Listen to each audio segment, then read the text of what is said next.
सही हो गया स्टार्ट है। तो गुड मॉर्निंग स्टूडेंट। पिछले क्लास में हम लोग देखे थे कि सेट और उनके एग्जाम्पल के बारे में। आज हम लोग सेट के रिप्रेजेंटेशन के बारे में देखेंगे। ठीक है, तो देखते हैं। तो सेट को रिप्रेजेंट करने के लिए दो मेथड होते हैं। कितने मेथड होते हैं? दो मेथड होते हैं। ठीक है,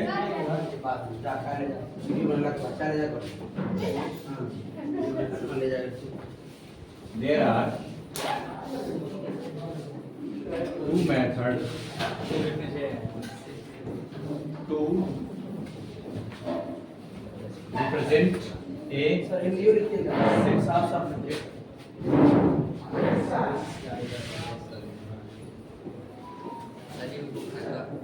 समुच्चय को निरूपित करने की दो विधियां हैं।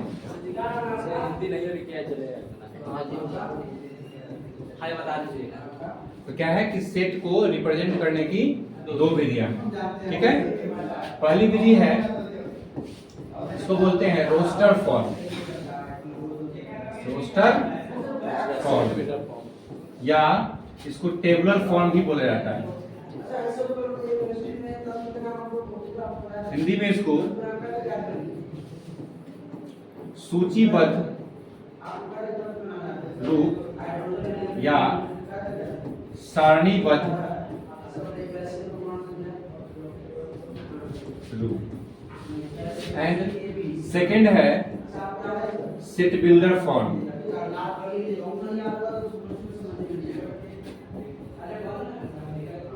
यानी कि समुच्चय निर्माण। ठीक है, हम लोग वन बाय वन दोनों के बारे में जानेंगे। ठीक है, देखते हैं।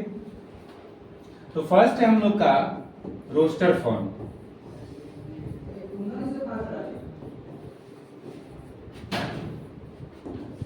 इस मेथड में हम लोग क्या करते हैं कि सेट के एलिमेंट को दिखलाते हैं कि सेट में क्या क्या एलिमेंट है और कौन कौन से एलिमेंट है। ठीक है, जैसे कि हमारे पास एक एग्जांपल है, उसको देखते हैं हम लोग। जैसे एक ए सेट है हमारे पास जो कह रहा है कि सेट ऑफ नेचुरल नंबर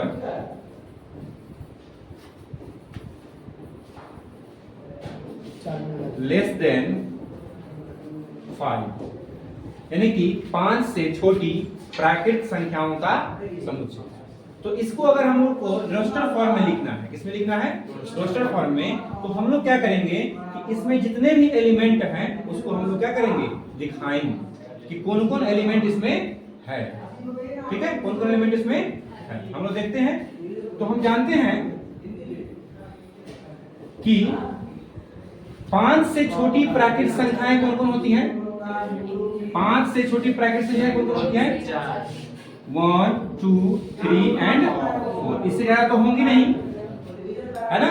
तो हम क्या किए कि इसके एलिमेंट को हम लोग शो ऑफ करके दिखा दिए।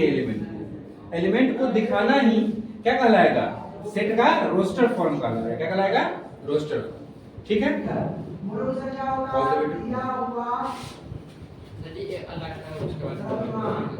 एक मिनट ना। ठीक है, तो आगे हम देखते हैं। फिर और भी एग्जांपल हम लोग करेंगे इस पर रोस्टर फॉर्म में बदलने का। ठीक है, इसे एग्जांपल है, example number second.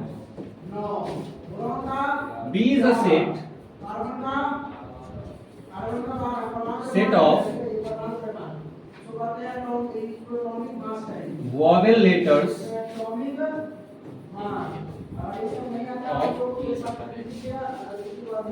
English alphabets।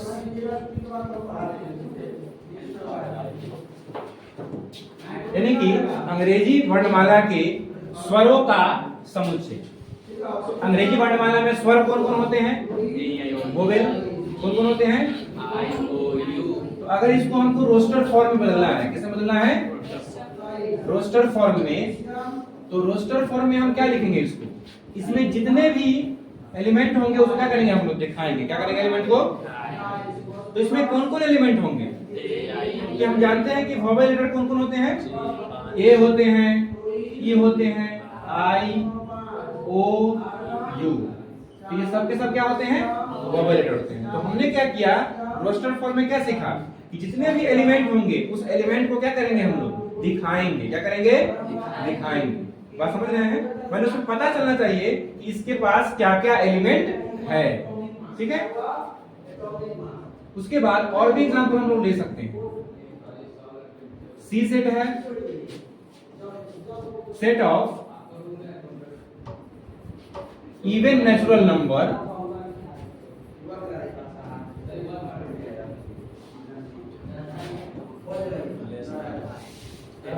Less than 12, मतलब 12 से छोटी सम प्राकृत संख्याओं का समूह।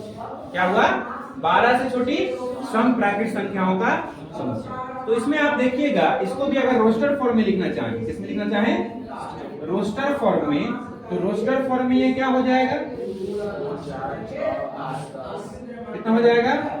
2, 4, 6, 8 और 10। इसके बाद नहीं होगा क्योंकि यहाँ लिखा हुआ है लेस देन। लेस देन मतलब 12 से छोटा। लेस देन का मतलब क्या हो गया? 12 से छोटा हो गया। ठीक है, आगे चलते हैं। फिर देखते हैं हम लोग अगला जो मेथड है वो है हम लोग का सेट बिल्डर फॉर्म। क्या है? Set builder form. तो सेट बिल्डर फॉर्म क्या होता है?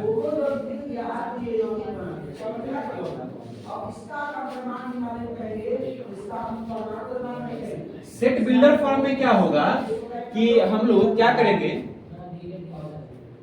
सेट बिल्डर फॉर्म में क्या होगा कि हम लोग का जो एलिमेंट्स होगा उसमें कुछ ना कुछ कॉमन गुण होगा। क्या होगा? कॉमन गुण होगा, यानी कॉमन प्रॉपर्टी होगा, जिसको हम लोग एक निश्चित नियम के अनुसार इसमें लिखेंगे। इसके लिए मेथड होगा, वो मेथड हम लोग देखते हैं। जैसे कि हम लोग के पास एक एग्जांपल है, एक ए सेट है हम लोग के पास। क्या है? इसमें एलिमेंट है 1, 2, 3, 4, 5। हम लोग क्या करेंगे, अगर इसको सेट बिल्डर फॉर्म में लिखना चाहें, किसमें लिखना चाहें? आप लोग देख रहे हैं ये किस फॉर्म में अभी है? ये अभी रोस्टर फॉर्म में है। किसमें है? रोस्टर फॉर्म में। ठीक है, और हम लोग क्या करना है, इसको सेट बिल्डर में बदलना है। किसमें बदलना है? सेट बिल्डर में। तो सेट बिल्डर फॉर्म में क्या हो जाएगा? देखिए,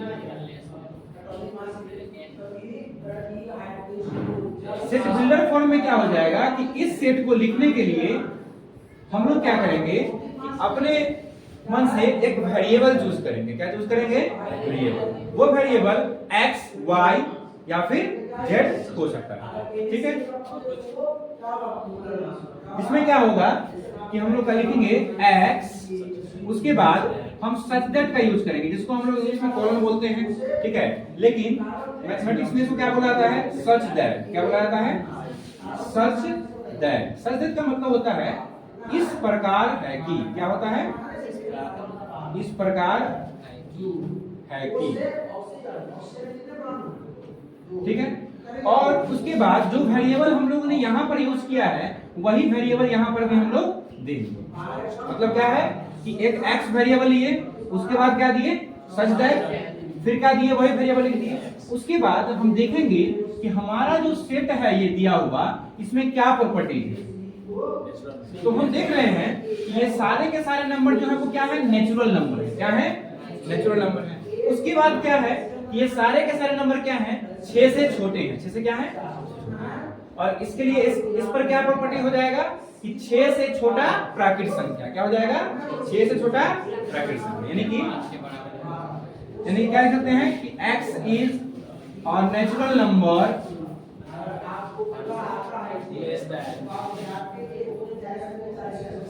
लेस देन 6। एक ये तरीका हो गया। तो इस तरीका में लिखेंगे तो इसे क्या बोलेंगे हम लोग? Set builder form. क्या बोलेंगे?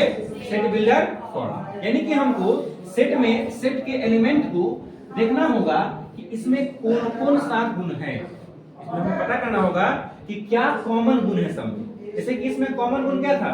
ये एक नेचुरल नंबर था और साथ में क्या था 6 से छोटा natural number. x belongs to natural number लिख सकते हैं। हाँ लिख सकते हैं, ठीक है। इसको एक और तरीका से हम लोग लिख सकते हैं, वो क्या तरीका है देखिए, अगर हम चाहें तो इसको ऐसे भी लिख सकते हैं x such that x equals n, x equals n, और यहां पर हम बता देंगे कि n की जो वैल्यू होगी वो होगी 1 2 and so on,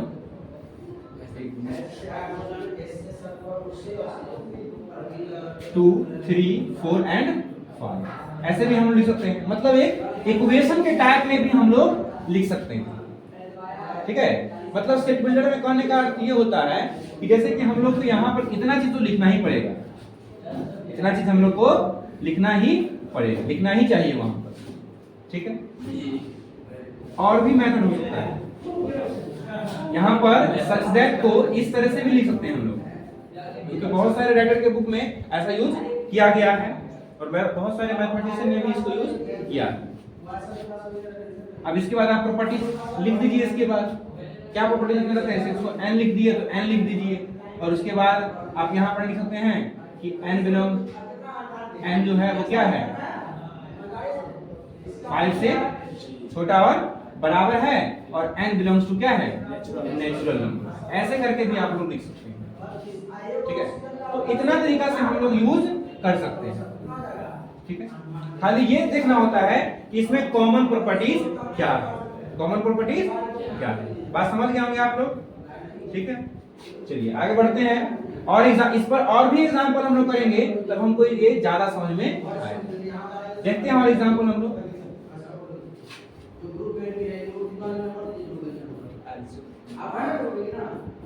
B set है हम लोग के पास 2 4 6 8 10 12 ये दिया हुआ है।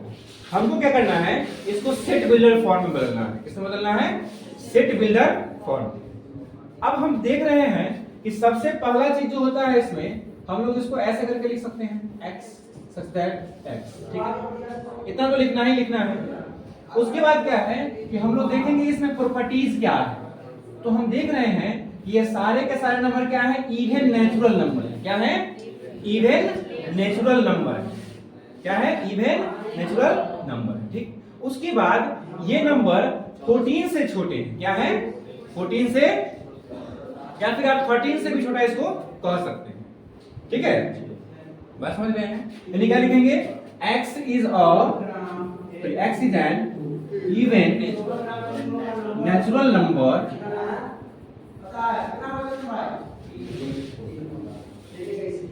less than 13, less than 13. Okay, is it clear?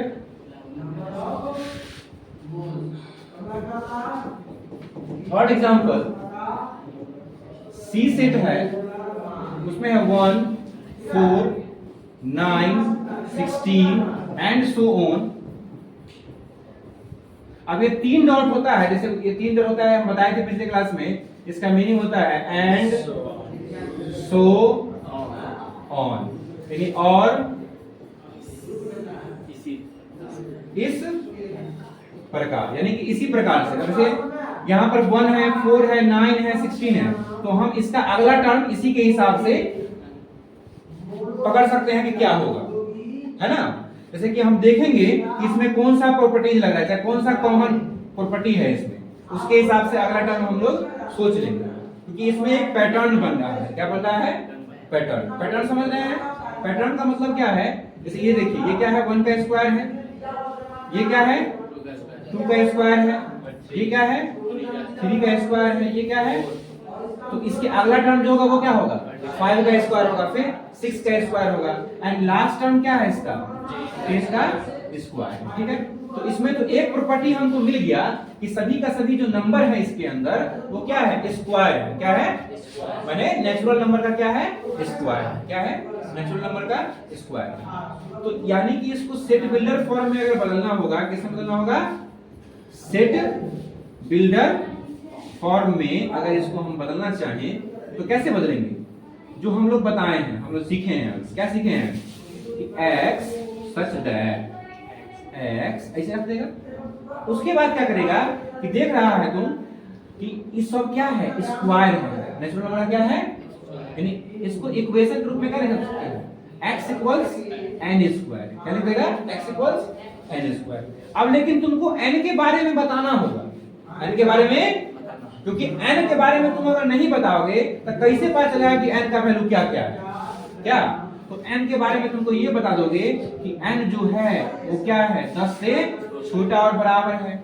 लेकिन 10 से छोटा लेगा तो n के बारे में तुम ये बात नहीं बताया कि n नेचुरल नंबर है, कि इंटीजर है ना, कि रेशनल नंबर है, कि टोटल रियल नंबर है, क्या? इसके लिए आपको यहां पर लिखना होगा कि n belongs to set of natural number. अब इससे हमको पूरा जानकारी मिल जाएगा फर्स्टली कि x क्या है, n स्क्वायर है, ठीक। n क्या है, तो n 10 से छोटा और बराबर है, n क्या है, 10 से छोटा और बराबर है, और साथ में n क्या है, कोई नेचुरल नंबर, ठीक है। सेट बिल्डर फॉर्म में लिखने का मतलब होता है कि अगर हम चाहें तो फिर इसको रोस्टर फॉर्म में बदल सकें, फिर इसको रोस्टर फॉर्म में हम लोग बदल सकते हैं। जैसे कि अगर इसको हम सॉल्व करेंगे तो क्या आएगा, हमको रोस्टर फॉर्म चलाएगा, उसमें कोई दिक्कत नहीं है, ठीक है। तो इस तरह से हम लोग क्या करेंगे, सेट बिल्डर फॉर्म के बारे में सीखेंगे। तो अब आगे हम लोग जानेंगे, इस पर कुछ और क्वेश्चन किया जाएगा, उसके बाद हम लोग सीखेंगे टाइप्स ऑफ सेट्स। क्या सीखेंगे, टाइप्स ऑफ सेट्स, ठीक है। देखते हैं हम लोग, ऐसे कुछ क्वेश्चन है आप लोग के लिए जो कि आप लोग कीजिएगा।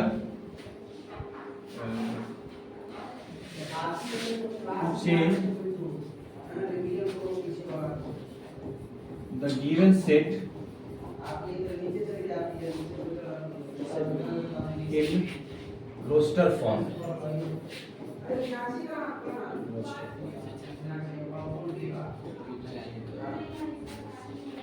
First question.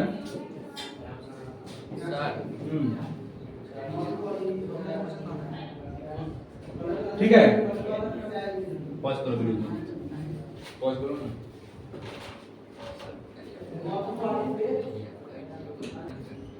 ठीक है, तो ए सेट है, हमको क्या करना है कि रोस्टर फॉर्म में इसको बदलना है।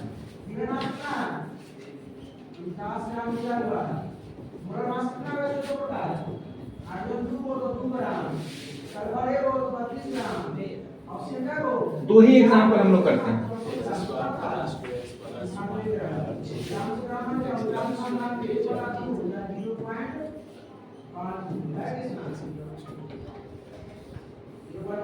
ठीक है, ये दो एग्जांपल है, इस दो एग्जांपल में क्या करना है, इसको रोस्टर फॉर्म में बदलना है। किसमें बदलना है, रोस्टर फॉर्म में बदलना है। तो हम देख रहे हैं कि फर्स्ट क्या है कि x square plus 2x plus 1 equals 0, x belongs to i। अब देखिए x बिलोंग्स टू i हम बाद में लिखें या फिर यहाँ पर इसके तरफ पहले लिखें, कोई उसमें टेंशन वाली बात नहीं, ठीक है, हमको समझ में आना चाहिए बस। तो फर्स्ट है, फर्स्ट में देख रहे हैं कि इसको पहले फर्स्टली क्या करेंगे, हम लोग सॉल्व करेंगे। क्या करेंगे, तो x square plus 2x plus 1 equals 0।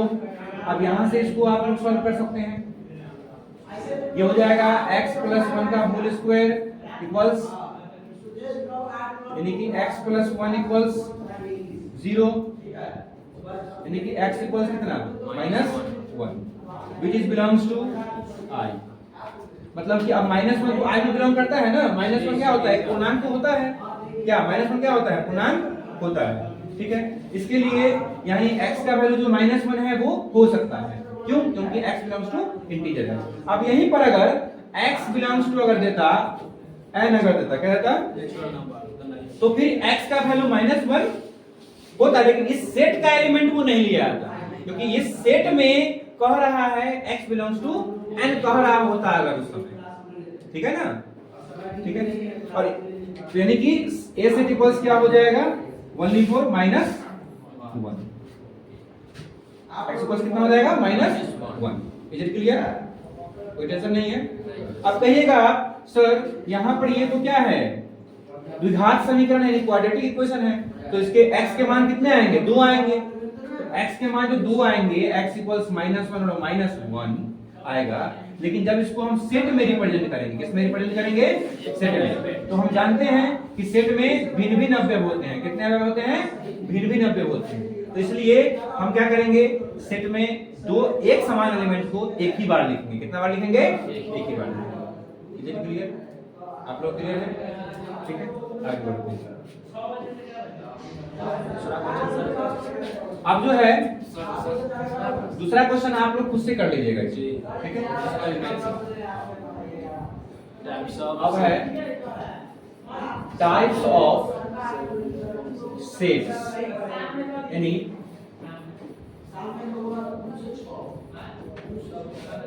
समुच्चयों के प्रकार।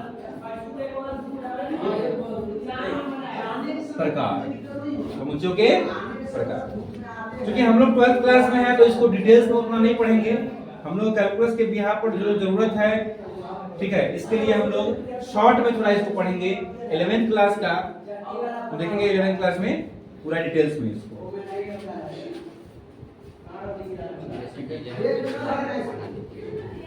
ठीक है, फर्स्ट होता है एम्प्टी सेट, या इसको वॉइड सेट भी बोला जाता है, या नल सेट भी बोला जाता है। हिंदी में इसको रिक्त समुच्चय कहा जाता है।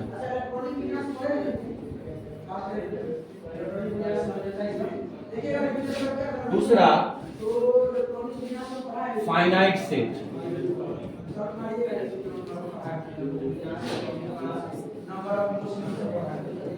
परिमित समुच्चय। ठीक है, इसी प्रकार थर्ड होता है इनफाइनाइट सेट। चलिए ऊपर में फाइनाइट है,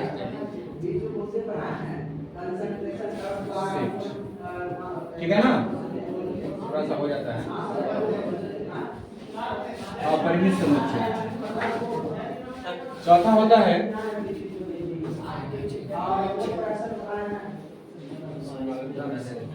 सिंगलेटन सेट।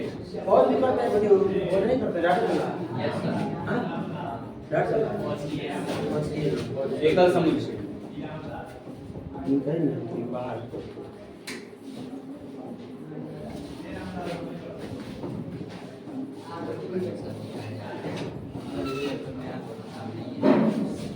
छठा होता है equal set.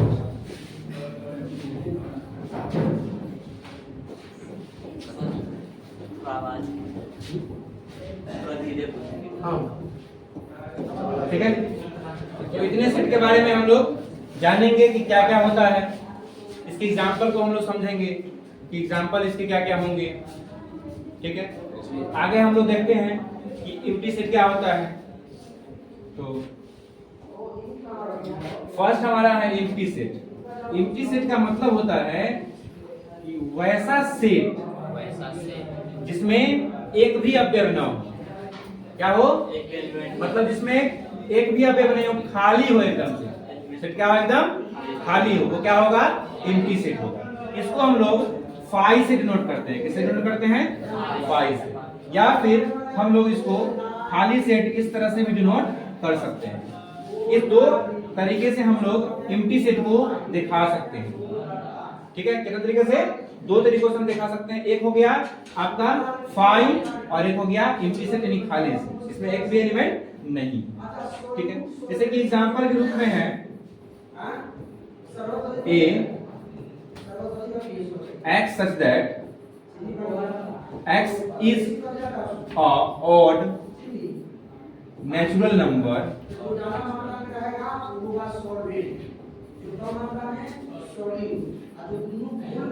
which is divisible by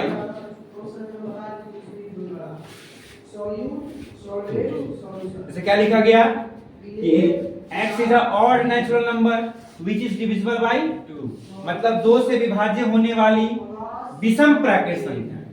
तो मुझे बताइए कि ऐसा कोई संख्या है जो 2 से डिविजिबल होता हो और विषम प्राकृत संख्या हो? ना, ऐसा कोई भी संख्या नहीं है जो 2 से क्या हो जाए, कट भी जाए और विषम हो। ऐसा कोई संख्या है? नहीं है। इसलिए देखेंगे since there is no odd numbers which is divisible by 2. Therefore A have no elements. मतलब A के पास क्या होगा? एलिमेंट नहीं होगा, यानी A क्या होगा? पूर्ण रूप से खाली होगा। क्या होगा? खाली होगा, यानी कि A क्या कहलाएगा? एम्प्टी सेट कहलाएगा। क्या कहलाएगा? Empty set. So we can write as A equals 5. A equals क्या हो जाएगा? 5, क्योंकि A के पास क्या होगा? कोई भी एलिमेंट नहीं होगा, किसी प्रकार का एलिमेंट नहीं होगा, इसलिए A क्या हो जाएगा? एम्प्टी सेट हो जाएगा। क्या हो जाएगा? Empty set. इसके बाद आगे देखते हैं। अब इसी में समझिए, एम्प्टी सेट में ही नॉन एम्प्टी सेट किसको बोलते हैं? नॉन एम्प्टी सेट मतलब जो सेट एम्प्टी नहीं होगा, मतलब जो सेट खाली नहीं होगा, तो क्या होगा? खाली नहीं होगा। इसमें एक कम से कम एक एलिमेंट भी अगर हो गया तो वो क्या होगा? एम्प्टी सेट नहीं होगा। और जो सेट एम्प्टी सेट नहीं होगा वो क्या कहलाएगा? नॉन एम्प्टी सेट कहलाएगा। क्या कहलाएगा? नॉन एम्प्टी सेट, यानी अरिक्त समुच्चय। इसको हिंदी में क्या बोलते हैं? क्योंकि ये सब चीजें आपको रिलेशन में, फंक्शन में यूज आएंगी। अरिक्त समुच्चय, तो वहां पर आपको पता होना चाहिए कि अरिक्त समुच्चय किसको कहा जाता है। किसको कहा जाएगा? जो सेट खाली नहीं है, यानी a set A is said to be non-empty if A is not empty. जैसे कि when A जो है वो क्या हो जाए? 5 के इक्वल नहीं। A क्या हो? 5 के इक्वल नहीं हो तो A क्या कहलाएगा? Non empty set. क्या कहलाएगा? Non empty. बात समझ रहे हैं? और एक समुच्चय। दूसरा है फाइनाइट सेट। क्या है? Finite set. हम लोग डिफिनीशन इसका नहीं करेंगे क्योंकि हम लोग 11th क्लास में इसका डिफिनीशन खूब बढ़िया से पढ़ चुके हैं। ठीक है, अगर किसी को दिक्कत हो तो 11th वाला वीडियो जाके देख सकते हैं। ठीक है, फाइनाइट सेट किसको बोलते हैं?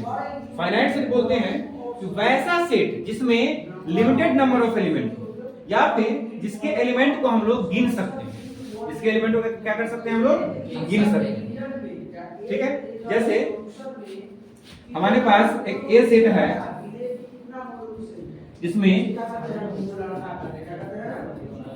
आप बताइए कि इसके एलिमेंट को आप लोग गिन सकते हैं? इसके एलिमेंट को आप लोग गिन सकते हैं? इसमें कितने एलिमेंट हैं? तो हम देख रहे हैं इसमें कितना एलिमेंट है?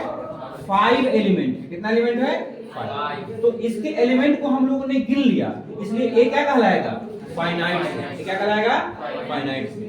ठीक है, फिर बी एक एग्जांपल है। अब बताइए कि बी के एलिमेंट को हम लोग गिन सकते हैं? आप कहेंगे सर यहां तक एंड सो ऑन आप दिए हुए हैं, लेकिन देखिए इसका हमको लास्ट टर्म पता है। क्या पता है? और फर्स्ट टर्म पता है। तो लास्ट और फर्स्ट अगर हमको पता है और इसका पैटर्न पता है तो हम जान सकते हैं कि इस सेट में एलिमेंट कितने हैं। और इस सेट में एलिमेंट अगर गिन सकते हैं तो ये सेट क्या कहलाएगा? फाइनाइट सेट कहलाएगा। क्या कहलाएगा? फाइनाइट सेट कहलाएगा। अब इसमें 100 एलिमेंट कैसे हो गया? क्योंकि इसमें एक एक का क्या है? डिफरेंस है। कितना का डिफरेंस है? यानी कि एक का डिफरेंस और एक से शुरू हुआ और 100 तक गया तो कितना एलिमेंट हो जाएगा? 100 एलिमेंट हो जाएगा। कितना एलिमेंट हो जाएगा? 100 एलिमेंट। ठीक है, तो फाइनाइट सेट आप लोग समझ गए होंगे फाइनाइट सेट के बारे में। किसको बोलते हैं? अब है इनफाइनाइट सेट। क्या है? इनफाइनाइट सेट मतलब जो सेट फाइनाइट नहीं होगा, यानी कि जिस सेट के एलिमेंट को हम लोग गिन नहीं सकते हैं। जिस सेट के एलिमेंट को हम लोग गिन नहीं सकते हैं वो क्या कहलाएगा? इनफाइनाइट सेट कहलाएगा। जैसे कि set of natural number. Set of, क्योंकि सेट ऑफ नेचुरल नंबर के एलिमेंट को हम लोग नहीं गिन सकते हैं। हम लोग नहीं बता सकते हैं कि प्राकृतिक संख्याएं कितनी होती हैं। प्राकृतिक संख्याएं कितनी होती है, इसलिए क्या हो जाएगा? सेट ऑफ नेचुरल नंबर क्या कहलाएगा? इनफाइनाइट। ठीक है, इसके बाद आपका आई भी होगा, डब्ल्यू भी होगा, उसके बाद आपका क्यू भी होगा, आर भी, आर माइनस क्यू। ये जो स्टैंडर्ड सेट सब हैं ये सारे के सारे क्या होंगे? इनफाइनाइट होंगे। क्या होंगे? इनफाइनाइट सेट होंगे। और इनफाइनाइट होने के कारण इसके एलिमेंट को हम लोग नहीं गिन सकते। एलिमेंट को हम लोग नहीं गिन सकते। अब अगला है सिंगलेटॉन सेट। क्या है? सिंगलेटॉन सेट। सिंगलेटॉन नाम से ही पता चल रहा है इसमें कौन सा वर्ड है? सिंगल। कौन वर्ड है? सिंगल। सिंगल माने एक। सिंगल माने क्या होता है? एक, अकेला, जिसमें क्या हो? केवल एक एलिमेंट हो।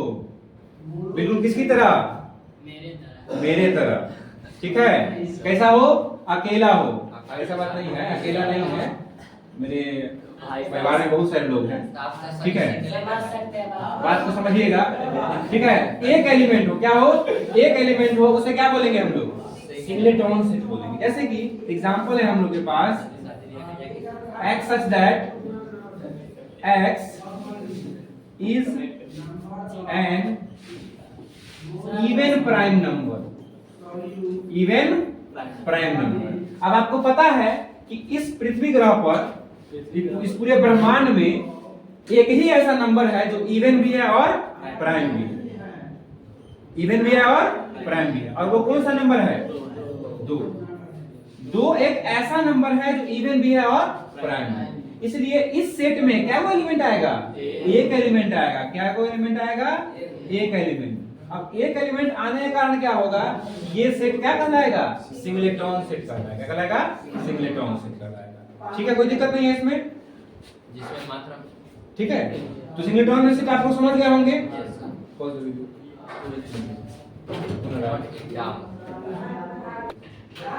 ठीक है, तो देखिए हम लोग सिंगलेटॉन सेट किसको बोलते हैं। अब आता है अगला इक्विवेलेंस सेट। क्या आता है? Equivalence set. इक्विवेलेंस सेट किसको बोलते हैं? When two sets A and B are said to be equivalent set if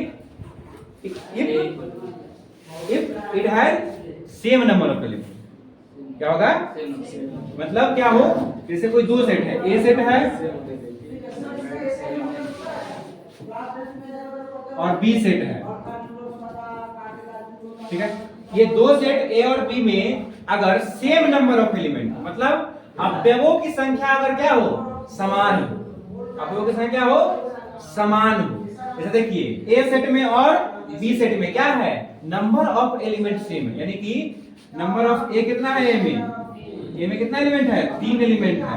B में कितना एलिमेंट है? 3 एलिमेंट है। यानी कि नंबर ऑफ A और नंबर ऑफ B बराबर है। बात समझ रहा है? यानी कि कहने का मतलब समझेंगे ठंडा मिजाज से कि A और B में अगर क्या हो? Same number of element. क्या हो? सेम नंबर ऑफ एलिमेंट, यानी कि अवयवों की संख्या क्या हो? समान हो, तो उसे क्या बोलेंगे? इक्विवेलेंस सेट हम लोग कहेंगे। ठीक है, देयरफॉर क्या हो जाएगा कि A and B are equivalence set. Okay, बात समझ रहे हैं? कोई दिक्कत नहीं है किसी को? दिक्कत है? अब अगला है इक्वल सेट। क्या है? इक्वल सेट किसको बोलेंगे? जब A और B में क्या हो? सेम एलिमेंट हो, यानी अवयव क्या हो? समान हो। अवयव क्या हो? समान हो। जैसे कि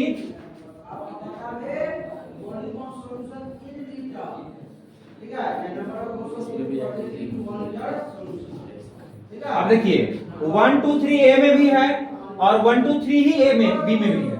मतलब कि A में जो एलिमेंट है वो एलिमेंट B में भी है, भले ही इसका ऑर्डर चेंज है। ऑर्डर चेंज मतलब 1 पहले है इसमें, 1 लास्ट में है, उससे कोई मतलब नहीं है। ठीक है, दोनों का दोनों सेट क्या होगा? इक्वल होगा। क्या होगा? क्यों? क्योंकि since A and B have same element, same number of नहीं, same elements, therefore A and B are equal set। कौन सेट? Equal set. ठीक है, and we can written as A equals B। मतलब हम लोग लिख सकते हैं A equals B। ओके, अब हम लोग का टाइप्स ऑफ सेट क्या हो गया? खत्म हो गया। ठीक है, आप लोग का क्या है इसमें? होमवर्क है एनसीईआरटी का क्लास 11 एक्सरसाइज 1, 2 ये आप लोग को बना के लाना है। क्या करके लाना है? बना के देखिएगा इसमें, क्योंकि इसमें क्या होंगे, जितना हमने पढ़ा है आज और पिछले क्लास में पढ़ा था उसकी एग्जांपल्स इसमें होंगे। ठीक है, जिसमें क्या होगा, आपको मदद मिलेगा कि आप उसको समझ पाते हैं कि नहीं समझ पाते हैं। अगर ये क्वेश्चन अगर आप बना लेते हैं तो ये होगा कि आप इसको अच्छे तरीके से समझ चुके हैं। ठीक है, तो ठीक है, आप अगले क्लास में मिलते हैं हम लोग। कैसा लगा?